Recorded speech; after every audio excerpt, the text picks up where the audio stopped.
காதல் அப்படிங்கிற விஷயத்த பத்தி நிறைய விஷயங்கள் நம்ம கேள்விப்படுறோம். 12 ராசிக்காரர்கள் இருக்காங்க.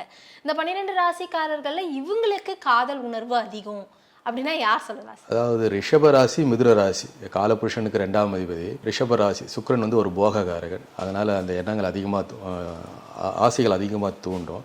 3வது வந்து காலபுருஷனுக்கு 3ஆம் அதிபதி புதன். எந்த வயதில் இருந்தாலும் அந்த காதல் உணர்வை தூண்டி விட்டுட்டே இருப்பார். ஸோ 12 ராசியில் பார்த்தீங்கன்னா ரிஷபமும் மிதுனமும் காதல் உணர்வு அதிகமாக இருக்கும்.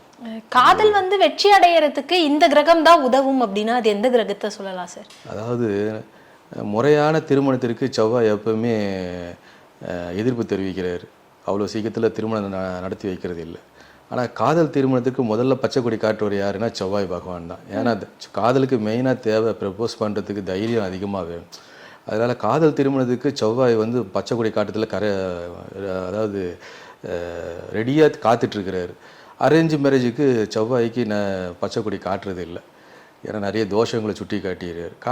ஏன்னா அரேஞ்ச் மேரேஜுக்கு தைரியம் தேவையில்லை. பேரண்ட்ஸுடைய இதில் தான் கம்பல்சரியில் தான் அவங்க திருமணம் முடிக்கிறாங்க.